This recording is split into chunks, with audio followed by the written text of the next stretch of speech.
السلام علیکم میرے پیارے ویورز، امید کرتا ہوں کہ آپ سب ٹھیک ہوں گے۔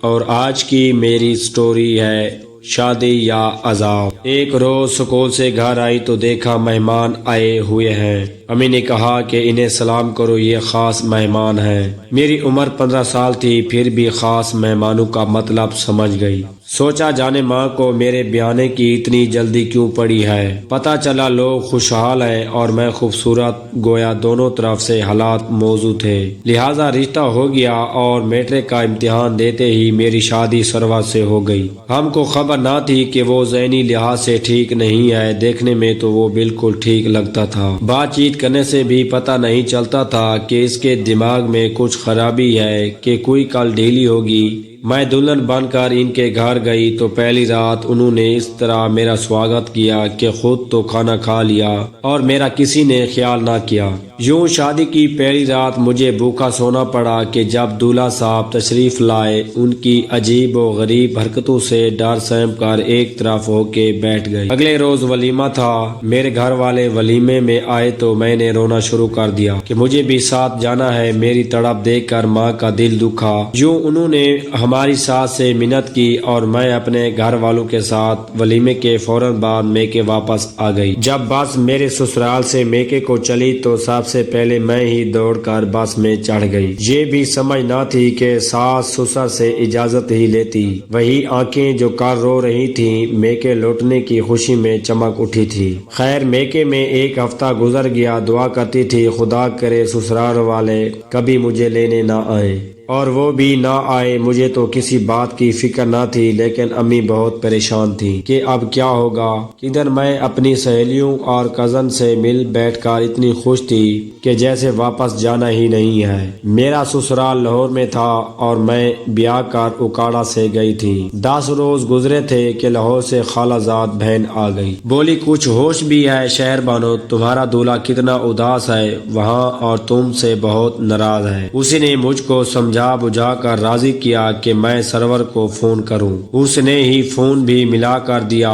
فون سرور نے اٹھایا، اس کی آواز سنی تو مجھ کو بڑی شرم آئی۔ کچھ بات منہ سے نہ نکلتی تھی، ادھر روبی تھی کہ ٹہوکے دے رہی تھی، کچھ تو بولو۔ بس پھر کیا تھا، میں نے کون سا اپنی عقل سے کام لینا تھا۔ جو وہ کہتی تھی وہی میں فون پر دہراتی جا رہی تھی۔ میں نے اپنے دولہا سے کہا کہ آپ لوگ لینے نہیں آئے، اس وجہ سے میں نہیں آئی۔ یہ روبی کے کہنے سے کہا تھا۔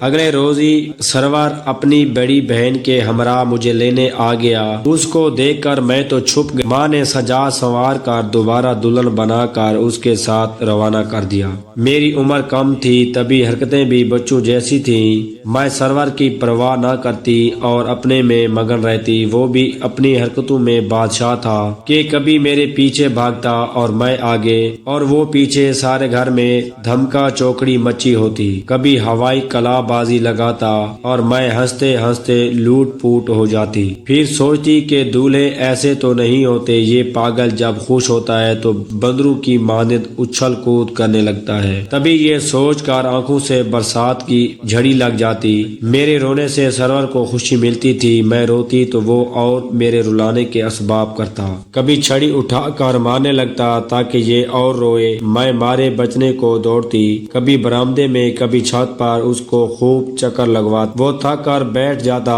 تو مجھ کو روتے روتے ہنسی آ جاتی اور میں تالیاں بجانے لگتی۔ یہ تماشا پڑوسی بھی دیکھتے، افسوس کرتے، کبھی دانتوں میں انگلیاں دبا لیتے۔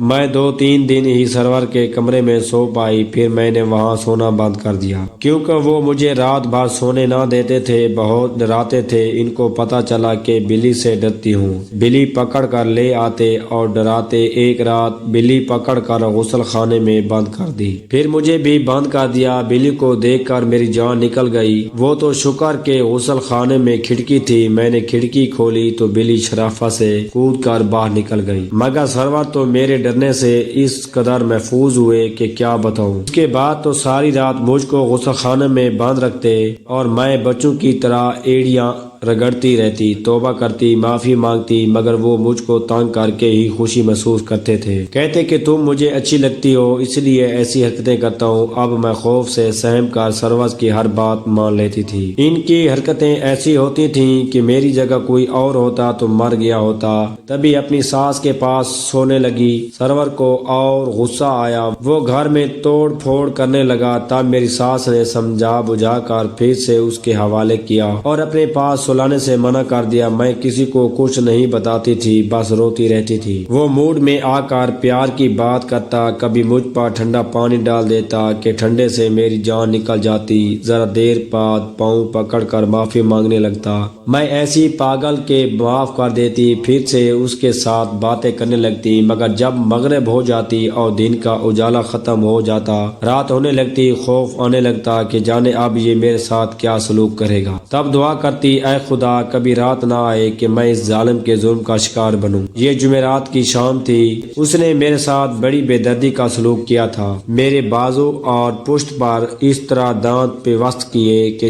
جس سے خون رسنے لگا، تکلیف سے بلبلانے لگی، مگر وہاں میری فریاد سننے والا کوئی نہ تھا۔ کسی طرح کمرے سے نکل پائی اور بھاگ کر ساس کے کمرے کی طرف گئی۔ جب ہی سسر صاحب کی آواز سنائی دی، وہ کہہ رہے تھے کہ سرور کی ماں بچی کو اپنے پاس لے آؤ، شاید وہ پاگل اس کو مار رہا ہے۔ رہنے دو، مار نہیں جائے گی، آج لے آئی تو روز ہی ادھر آ جائے گی، خود ہی عادت ہو جائے گی، اب بیٹے کو سنبھالنا اس کا کام ہے۔ جب ساس کی باتیں سنی، دکھ سے بے قابو ہو گئی اور میری دھاڑیں نکل گئیں جن کا میں آسرا ڈھونڈ رہی تھی۔ وہ ایسے کہہ رہے تھے گویا یہاں میرا کوئی نہ تھا۔ تبھی میری سکاریں سن کر سسر صاحب کو رحم آ گیا۔ اس رات تو انہوں نے میری ساس کو مجبور کیا کہ وہ مجھے اپنے ساتھ سلائیں۔